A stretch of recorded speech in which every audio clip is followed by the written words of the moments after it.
Welcome to Main Character Energy, featuring the incredible intuitive personal stylist, Susan Padron. In the next few episodes, we are going to talk all things self-expression, personal style, confidence, color analysis. So if you're listening to this and every morning you look at your closet and you kind of think, it's just not doing it for me, then this series is going to be perfect for you, because Susan's going to talk to us about what it means to actually dress your soul, what it means to dress in a way that actually captures your fullest and most vibrant, expressive self. So stick around. We have so many amazing conversations coming your way. My name is Kelly Moser. I'm the founder of Hell Yes Media, and I'm going to be Susan's co-host for this series. Let's get to Susan. Welcome to Main Character Energy, featuring the incredible Susan Padron. I'm Kelly Moser. I am Susan's co-host for this series, and I'm so excited to get into all things style, confidence, colors. We're going to talk about it all. Susan, thank you for being with us. Thanks for having me. I'm so excited. I'm so excited. I want to hear a little bit more about how you got into this work. Just tell us about you and how you got to be this incredible intuitive stylist. Sure. So I have always loved dressing other people for as long as I can remember. When I was old enough to go to the mall with my friends, I just loved picking out outfits for them, even more so than shopping for myself. And I just continued to do that as a hobby until I was an adult, because I never really understood that being a personal stylist was a career option. Yeah. You're like, I just do this anyway. Exactly. Yeah. I mean, I knew like celebrity stylists existed and, you know, the makeover shows existed, but I didn't realize that I could do what I loved as a career. So I pursued my other passion at the time, which was music. I was a middle school music teacher for 7 years. Oh, amazing. And I took a year off from teaching when my son was born. And when I went back to work, my husband at the time had lost his job. It was a very difficult time and transition for me for a lot of reasons. And I knew that teaching just wasn't resonating with me anymore and that I needed to do something different. And a friend of mine and I were having a conversation about her Stitch Fix subscription. And she was saying how, because I had helped her in the past, that she had liked what I picked out for her more than what she got in her monthly box. And she's like, you should work for Stitch Fix. And I was like, no, I couldn't do that. But because the idea of working, if I was going to leave teaching, the idea of working for another person or company was just not ideal. But that was my light bulb moment where I really realized that I could do this. It's like, wait a second, I could be a personal stylist. So I just dove into it. I started doing research, getting certifications, taking online courses, working with mentors, all of that to just start growing my personal styling business. Amazing. Well, what's so interesting is it's interesting to hear that you had this thought of, well, there are celebrity stylists, but do regular people work with a stylist? And for anyone who's listening, regular people do work with stylists. What has that been like for you to work with regular people who are not at maybe the celebrity level? I'm sure you have dabbled in the celebrity realm as well. But for people that are just regular, what do you want them to know about, hey, people do work with stylists? Yeah. I mean, the majority of my clients are regular people. And I'm here to make their lives easier in a lot of ways, and to help them rediscover themselves and to really connect their outfits with their personalities. And, obviously it goes deeper than that too. And I know we're going to get into that later.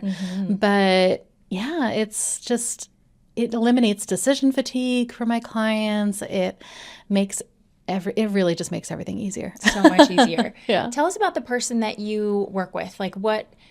What's going on in their lives around their styling that you're helping them with? What are they coming in feeling like they're struggling with their style?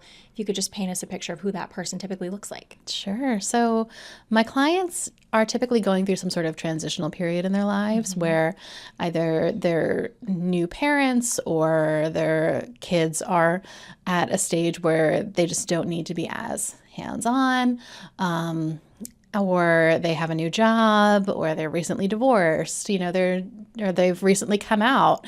Like it's a lot of different transitional points for them that have them standing in their closet, looking at their clothes and just feeling like this isn't me anymore. Like this does not resonate. I hate everything that's here. They typically don't like shopping either because they get overwhelmed really easily by it and they don't even know where to start. And they just kind of feel lost, both personally and when it comes to their clothes. Yeah. And they reach out to me and we talk through all of that. It's a little bit of therapy, a little bit of shopping, all combined into one. And that's where, you know, through the process, they are able to not just get a new wardrobe, they also reclaim that identity. So wonderful. You really, I know that the work you do is deeply transformative and it's more than choosing people's clothes. Can you tell us about the intuitive part of your intuitive personal styling work? Sure. So my intuition has always played a role in personal styling. And it was interesting because I've always had a connection to my intuition, but never really worked out that muscle because everyone's intuitive. Like everyone has experienced their own gut feelings about something, right? It's just a matter of really tapping into that and understanding when to connect with it, having control over connecting to it and everything. And for me, because the work that I do is intimate in a lot of ways, it's just my intuition has to kind of kick in.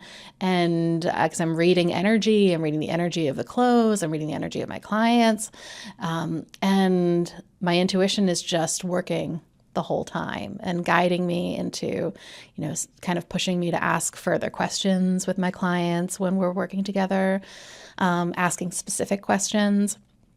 So like if we're going through their closet and I like physically touch something, you know, sometimes I'll get my intuition kicks in and it's like, ask them about this piece. Whoa. And typically when that happens, there's a specific story behind it, or it's really helpful in my clients' just transformation because they're able to come to these realizations about, you know, something that they've been holding on to, whether it's like physically or emotionally, and they're able to actually process that in real time and explain it and explain, you know, like this is a piece that like this top I wore and my ex-husband always said that he hated it on me. Oh, wow. And, you know, that statement alone holds so much weight.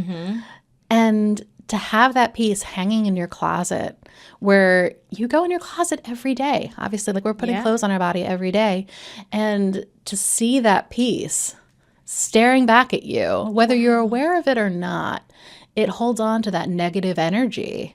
And it's that negative reminder too, where it's like subconsciously telling you that you're not good enough. Wow. Or that like you don't look good in this, you don't look good. And that can obviously snowball into even greater ideas that are just really terrible and that we shouldn't really be exposing ourselves to it. So if we can get rid of that piece, then that memory gets to just kind of fade away and we get to focus on bigger and better things. That's so interesting. So in a way, if we have these pieces that we have these like deep emotional connections to, whether the emotion is positive or negative, we're kind of like trapping ourselves in these old stories if we have all this stuff hanging in our closet that maybe isn't really serving us anymore. Exactly. That's fascinating.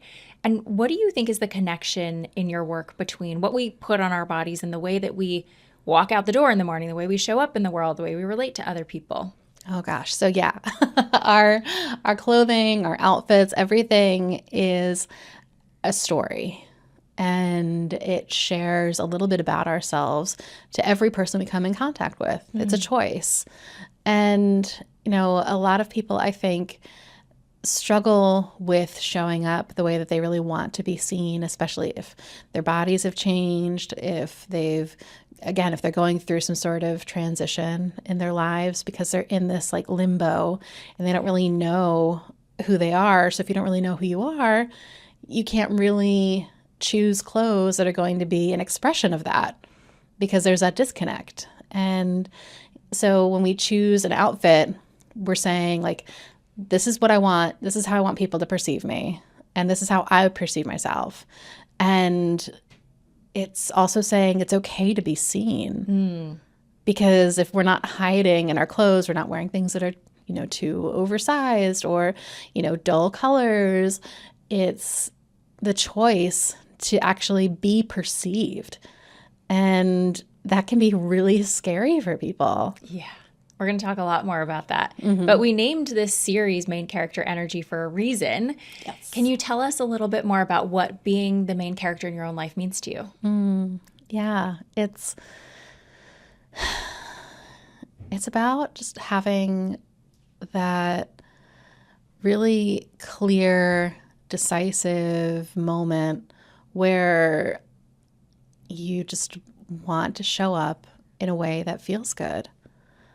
And that means that you're commanding presence, you're choosing to be perceived, and you're excited about it. And there's nothing wrong with being excited about that. I think that sometimes we get caught up in that idea of, we can't take up too much space, right? Or we can't take too much attention because we're afraid that people are going to view us as, insert adjective here. And it's okay. It's okay to be your own main character in your own story. Because if you're not the main character in your life, then you're giving that power to somebody else. And that's just, you're missing so many opportunities and so much of life. It's so good. For the person who's listening who's like, that feels, I'm interested, like my ears are perking up. I want to feel excited about being the main character, but it feels really scary. What do you want that person to hear before we go further and really deep dive into all things personal style? Yeah, it is scary. And I think acknowledging that is the first step. Because I think for a lot of people, it's easy to just ignore it. And they just kind of tune it out. They're like, you know what? That's just not for me. I hear that a lot from people when they find out that I'm a personal stylist. They're like, oh, well, style is just not for me. So for somebody who's like, maybe, maybe that could be me, but I'm afraid of what that feels like. I would advise them to just start small. Just to have them look in their closet and ask themselves, what their favorite things are to wear and why, because the why is very important. And by choosing those pieces that they're excited about and that they already love, that's, the great first step into becoming, your own main character. Yeah, starting to pay a little bit more attention when you put things on. How does that make you feel? For the person that says, oh, I don't think that's for me, where do you think that's coming from? I think it comes from some deep-rooted insecurity, for sure. And I think that a lot of people believe that style is not accessible, like it's not something for everyone, when it truly is. Like, style is for everyone, and it can look different for everyone. It doesn't have to be an exact copy of another person. Like, I know sometimes people have asked me, they're like, oh, well, are you going to dress me like you dress yourself? And some of my clients love my style. Some of them, they appreciate it, but it's not their aesthetic, which is fine. I don't dress my clients like I dress myself. But all that being said is that style means something different to everybody, but it's accessible to everybody. You just need to give yourself that chance. Yeah, you've got to be in the game to know what the game feels like and to experience all the positive things that can come from it. Exactly. Susan, this has been so great. I'm so excited to go deeper with you. In our next conversation, we're going to talk about life transitions, identity shifts. So if you're listening right now and you're going through something that feels like a big change in your life and you're wishing that maybe your style reflected who you're becoming a little bit better, stay tuned because we're going to hear all about Susan's story in just a moment.